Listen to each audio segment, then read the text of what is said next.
안녕하십니까. 한방정보통의 김남식 원장입니다. 우리 지난번 시간에 체질에 대해서 전체적으로 한번 알아보았습니다. 태양인, 소양인, 태음인, 소음인과 같은 사상 체질이 각각 어떠한 특징들을 가지고 있는지, 어떠한 성격을 띠고 있는지, 생김새는 어떻게 다른지에 대해서 한번 쭉 알아보았고요. 오늘 이 시간에는 그 중에서도 특히 소양인들은 어떠한 성격적인 특징을 가지고 있고, 그렇기 때문에 마음가짐은 또 어떻게 먹어야 되고, 평소에 운동을 포함한 생활은 어떻게 해야 되며, 또 어떤 음식을 먹었을 때 좋은 것인지 혹은 나쁜 것인지에 대해서 하나하나 짚어보는 시간을 가져보도록 하겠습니다.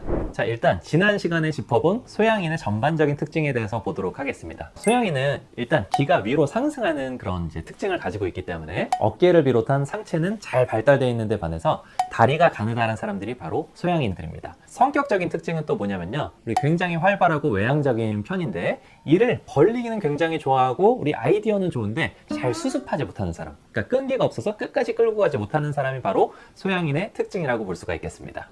오늘 제가 체크리스트를 하나 가지고 왔는데요, 이 체크리스트 중에서 절반 이상이 해당하면 나는 소양인의 특성을 많이 가지고 있구나 라고 판단을 하셔도 좋습니다. 그것을 하나하나씩 살펴보도록 할게요.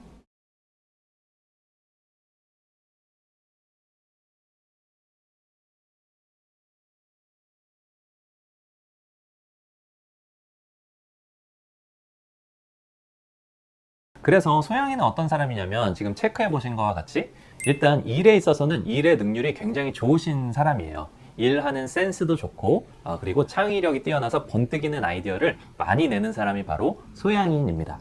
그리고 교우관계가 좋아가지고 굉장히 외향적이고 사람 만나기를 좋아하는 사람도 바로 소양인입니다. 그래서 친구가 많은 것이 특징이라고 할 수가 있겠죠. 우리 친구를 만날 때 근데 우리 직선적인 직언을 많이 하는 또 특징을 가지고 있어요. 좋은 칭찬도 많이 하고 흉보거나 아니면은 나쁜 점에 대해서 지적을 잘하는 사람이 바로 또 소양인이고요. 그리고 평소에 좀 화를 잘 내는 특성이 있어요. 소양인들은 속에 열이 많기 때문에 열이 자꾸자꾸 분출이 되거든요. 근데 화를 바로 내는데 그 자리에서 깨끗하게 빨리 씻어버리는 사람들이니까 쉽게 얘기해서 뒤끝이 없는 것도 바로 소양인의 특징이라고 할 수가 있겠습니다. 그래서 지금 체크한 것들 중에서 8가지 이상이 본인이 해당을 하시면 나는 소양인에 가깝구나 라고 보시고, 이어서 나오는 평소의 마음가짐이라든지 어떤 운동요법이라든지 아니면 좋은 음식, 나쁜 음식을 조금 더 자세히 참고해 주시면 좋겠습니다. 그렇다면 소양인은 어떠한 마음가짐을 가져야 할까요? 우리 이재마 선생님께서는 자꾸 내부를, 안을 들여다봐라 라고 말씀을 하셨습니다. 우리 예전에 생각해보면 우리 바깥 일만 많이 하시는 분들이 계세요. 그러니까 바깥 활동은 굉장히 열심히 하시는데 본인의 건강이나 본인은 잘 돌아보지 않고, 그리고 집에 있는 가족들한테는 오히려 좀 소홀하신 그런 분들을 딱 생각하시면 될 것 같아요. 그런 분들의 특징이 바로 소양인의 특징이거든요. 그렇게 되면 우리 더 가까운, 더 중요한 우리 가족들을 돌보는 것도 소홀해질 수 있고, 그보다 더 중요한 내 자신을 돌보는 것도 소홀해질 수가 있습니다. 우리 소양인들은 특히 열이 많기 때문에 평소에는 본인의 증상이 어떤 게 있는지 잘 몰라요.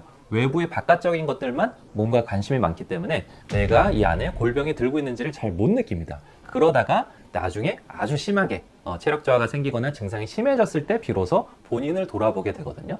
그래서 그러한 증상이 생기기 전에 미리미리 본인도 돌보고 내 가까이에 있는 가족이나 아주 중요한 친구들부터 챙겨보는 그런 연습을 해보는 것이 좋습니다. 그리고 두 번째는 뭐냐? 두 번째는 바로 우리 일을 벌렸을 때 차분하게 잘 끝까지 마무리하는 연습을 시행해라 라고 하는 것입니다. 소양인들은 누가 일을 시키지 않아도 본인들이 에너지가 많고 그리고 바깥에 하고 싶은 일들이 굉장히 많아요. 호기심도 많고 능력도 좋기 때문에 일을 벌리는 것을 굉장히 좋아합니다. 하지만 실증을 엄청나게 빨리 느껴서 일을 마무리하는 것을 잘 못하는 것이 또 소양인의 특징이거든요. 근데 또 소양인의 문제는 뭐냐면 굉장히 감정적인 사람이기 때문에 본인이 일을 벌려놓고 잘 성취하지 못하면 거기에서 스스로 우리 자책하거나 실망하는 경우들이 있어요. 그래서 사회적인 어떤 평가나 보상뿐만 아니고 본인이 느끼는 실망감을 느끼지 않기 위해서, 성취감을 얻기 위해서라도 차분하게 일을 마무리하는 연습을 꼭 실천해 보아야 된다는 것이 두 번째 마음가짐입니다. 자, 세 번째는 소양인은 열이 많은 체질이기 때문에 굉장히 감정적인 것이 특징이에요. 그래서 너무 감정에 치우치면 안 된다는 것이 세 번째 특징입니다. 그렇기 때문에 본인의 감정에 따라서 바로바로 얘기하거나 아니면 남들한테 상처가 주는 얘기를 바로바로 하지 말고 일단 한 템포 참아보는 연습, 감정에 치우치지 말고 이성적으로 한 번 더 꼼꼼하게 생각해보는 연습을 시행해보는 것이 좋습니다. 자, 다음은 소양인이 하면 좋은 운동들에 대해서 알아보도록 하겠습니다. 소양인은 상체가 많이 발달되어 있고 하체는 발달이 조금 적어요. 엉덩이도 조그만 것이 특징이고요. 때문에 하체 운동을 해주는 것이 좋습니다. 상체만 너무 발달되어 있으면 기가 위로 너무 많이 상승하기 때문에 바깥으로 더 나돌게 되거든요. 그것을 보강해 줄 수 있는, 우리 하체를 튼튼하게 해줄 수 있는 하체 운동을 실시해 주는 것이 좋습니다. 그래서 뭐 계단 올라가기가 될 수도 있고 자전거 타기가 될 수도 있고 스쿼트나 런지와 같은 허벅지 그리고 엉덩이를 강화해 줄 수 있는 하체 운동을 시행해 주시면 좋고요. 또 한 가지 운동에 있어서 특징이 뭐냐면 좀 정적인 것을 같이 해주면 좋아요. 소양이들은 열이 많기 때문에 굉장히 활발한 것이 특징이거든요. 근데 그것을 조금 캄다운 이렇게 좀 자제시켜주는 노력이 필요한데 명상이나 아니면 뭐 필라테스나 요가와 같이 호흡을 길게 후 뱉어주면서 정신을 맑게 해주는 정적인 운동을 좀 같이 병행해서 시행해 주시면 좋다는 점을 기억해 주시면 좋겠습니다. 그렇다면 여러분께서 가장 궁금해하고 계실 음식에 대해서 알아보도록 하겠습니다. 소양이는 과연 뭘 먹어야 건강해지고 뭘 먹으면 건강을 잃을까요? 일단 소양이는 속에 열이 엄청 많은 사람이기 때문에 성질이 서늘한 식품을 먹어주면 좋습니다. 그리고 온도 자체도 좀 서늘하게 먹어주시면 더욱더 도움을 주고요. 특히나 음식의 종류에 있어서는 해산물이나 야채와 같은 것들이 대부분 성질이 냉한 식품들이 많거든요. 그래서 해산물이나 야채와 같은 것들을 좀 충분히 섭취해 주시면 도움을 준다라는 점을 먼저 기억해 주시면 좋고요. 반면에 우리 맵고 짜고 자극적인 식품들 이런 것들은 대부분 열성의 식품들이에요. 그래서 자극성이 심한 그런 식품들은 좀 피해야 된다라는 점을 기억해 주시면 좋겠습니다.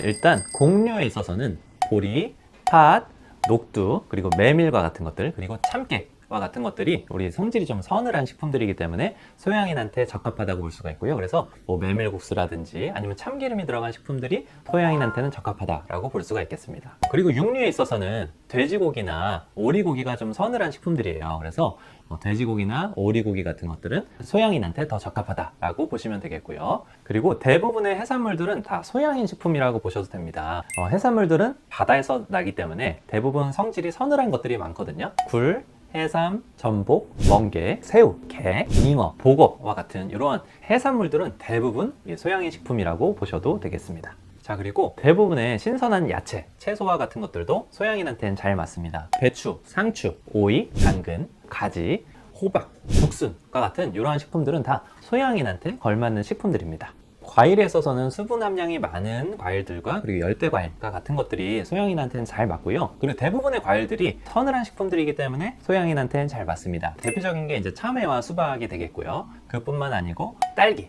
포도, 바나나, 그리고 파인애플과 뭐 멜론과 같은 이런 열대 식품, 그리고 여름철에 많이 나는 과일들이 소양인한테는 잘 맞는 식품들입니다.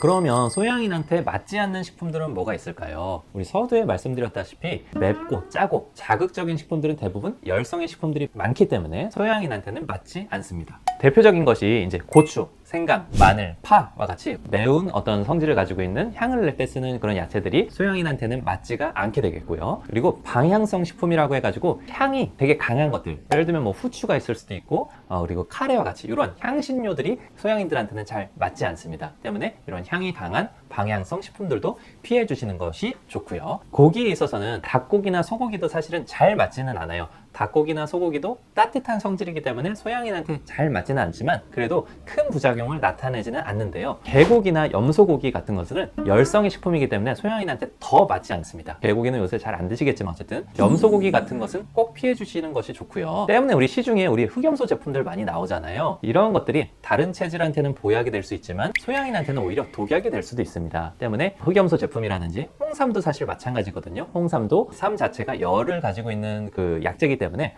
홍삼 제품이나 흑염소 제품은 소양인은 좀 피해 주십사 말씀을 드리고 싶습니다. 또한 같은 이유 때문에 꿀도 우리 열성의 식품들이에요. 그래서 꿀이 많이 들어간 식품들을 드시는 것도 좀 피해 주시는 것이 좋고요. 소양인들이 은근히 속이 냉하거든요. 그러니까 겉에 있는 열이 많은 분들은 소화기관은 좀 냉한 것이 특징인데요. 소화 기능이 냉하기 때문에 우리 설사를 유발할 수 있다는 점에서 우유, 유제품이 좀 잘 맞지 않습니다. 그래서 이런 것도 참고해 주시면 좋겠습니다. 자, 오늘 이 시간에는 소양인의 특징에 대해서 한번 알아보았습니다. 지난번 우리 체형 어떻게 생겼는지 이런 거는 지난 시간에 한번 알아보았고, 이번 시간에는 특히나 우리 성격적인 측면에 있어서 어떠한 성격적인 특징들을 가지고 있으면 소양인에 가까운지에 대해서 한번 알아보았고요. 그 소양인들은 평소에 어떤 마음가짐을 가지고 어떠한 운동을 하면서 어떠한 음식을 먹어야 건강해질 수 있는지도 한번 알아보았습니다. 제가 좀 전에 흑염소나 뭐 아니면 홍삼 같은 제품들 소양인들은 먹지 말라고 했잖아요. 그러면 소양인들은 과연 어떤 건강식품 먹어야 되나요? 라고 하면은 구기자나 산수유가 좋습니다. 그래서 구기자나 산수유가 들어간 건강기능식품이나 아니면 구기자차, 산수유차 같은 것을